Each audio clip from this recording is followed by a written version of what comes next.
Hello hi friends, எல்லோரும் எப்படி இருக்கீங்க? நல்லா இருக்கீங்களா? Welcome to my channel. இன்றைக்கி என்ன பார்க்க போகிறோம்னா ரெண்டு டிஷ்ஷு தாங்க. ரெண்டு டிஷ்ஷு. ஒன்று வந்து மெதுவடை, இன்னொன்று வந்து பாசிப்பருப்பு சுண்டல்.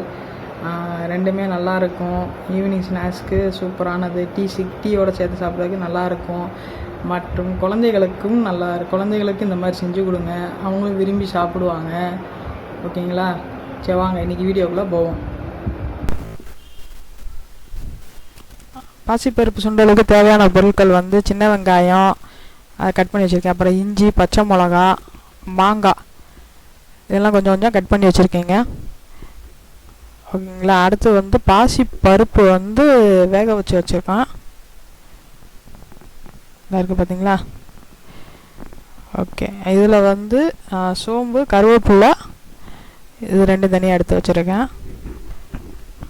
வாங்க இப்போ நம்ம வடை சட்டியில் எண்ணெய் ஊற்றி எண்ணெய் காஞ்சதுக்கப்புறம் நம்ம கடுகு, எண்ணெய் காஞ்சிட்டு வருதுங்க. எண்ணெய் காஞ்சதுக்கப்புறம் வந்து நம்ம கடுகு ஆட் பண்ணிக்கிறோம்.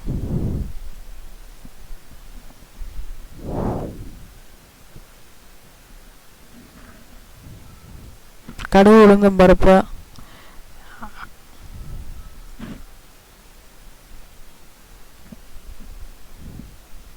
அப்புறம் வந்து பெருங்காயத்தூள் வந்து ஒரு 1/4 டீஸ்பூனு. இப்போ அந்த சோம்பு, நம்ம கருவேப்பிலை வச்சுருக்கோம் அதையும் போட்டு, நம்ம ஆனியனு, பச்சை மிளகா, இஞ்சி, மாங்காய்லாம் வச்சுருக்கோம்ல அதையும் போட்டு நல்லா பொன்னிறமாக வதங்குற வரைக்கும் ஃப்ரை பண்ணிகிட்டே இருங்க. அதுக்கப்புறம் வந்து நம்ம வேக வச்ச பாசிப்பருப்பு சுண்டல் இதில் போட்டு ஆட் பண்ணிங்கன்னா சுவையான உங்களுக்கு பாசிப்பருப்பு சுண்டல் ரெடி ஆயிருங்க. அடுத்தது வந்து நம்ம மெதுவடை பார்ப்போம். அது எப்படி செய்யறது பார்ப்போம். நம்ம ஏற்கனவே மெதுவடைக்கு உளுந்து அரைச்சி வச்சுப்போம்ல அந்த மாவு தான் இது. சின்ன வெங்காயம், அப்புறம் வந்து சின்ன வெங்காயம் இதில் போட்டுக்கிறேன்.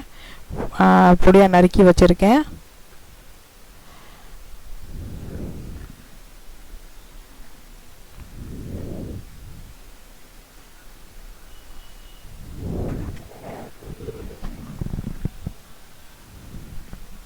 அப்புறம் வந்து பச்சை மிளகா, 2 பச்சை மிளகா அதையும் பொடியாக நறுக்கி வச்சுருக்கேன்.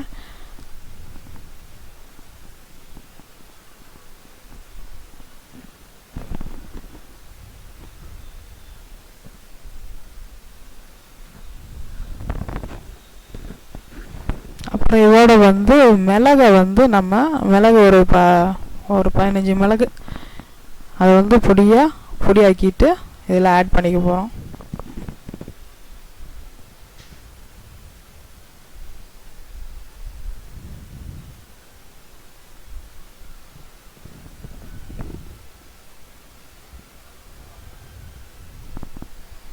அப்புறம் கருவேப்பிலை கொஞ்சம்.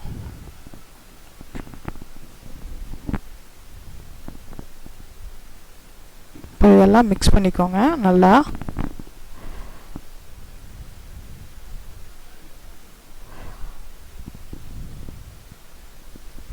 இப்போ நம்ம எண்ணெய் சட்டியில் எண்ணெய் காஞ்சதுக்கப்புறம், வடை சட்டியில் எண்ணெய் காஞ்சதுக்கப்புறம் நம்ம போண்டா மாதிரி நம்மளுக்கு எந்த ஷேப்பில் வேணுமோ அந்த ஷேப்பில் நம்ம ரெடி பண்ணி எடுத்துக்கலாங்க. உளுந்த வடையாக பண்ணிக்கலாம், இல்லை அந்த மாதிரி போண்டா மாதிரி சின்ன சின்ன அது மாதிரி பண்ணிக்கலாம், போண்டா மாதிரியும் பண்ணிக்கலாம்.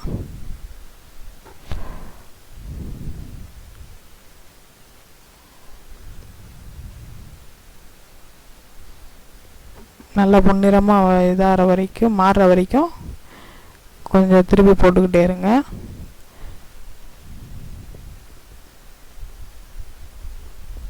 நம்ம கிரிப்ஸியான மொறுமொறுனான உங்களுக்கு போண்டா ரெடி ஆயிடுச்சுங்க. அதுக்கு வந்து சட்னி, தேங்காய் சட்னி வச்சு சாப்பிட்டிங்கன்னா நல்லாயிருக்கும். ஈவினிங் டயத்தில் சாப்பிட்டுட்டு டீ குடிச்சிங்கன்னா ரொம்ப சூப்பராக இருக்கும். ஓகேங்களா? சரி, ஓகே. இந்த வீடியோ பிடிச்சிருந்துச்சுன்னா, 2 வீடியோவும் பிடிச்சிருந்துச்சுன்னா லைக் பண்ணுங்கள், ஷேர் பண்ணுங்கள், கமெண்ட் பண்ணுங்கள். இதை செஞ்சு பார்த்துட்டு எப்படி இருக்குன்னு எனக்கு கமெண்டில் தெரியப்படுத்துங்க. ஓகே, பாய்.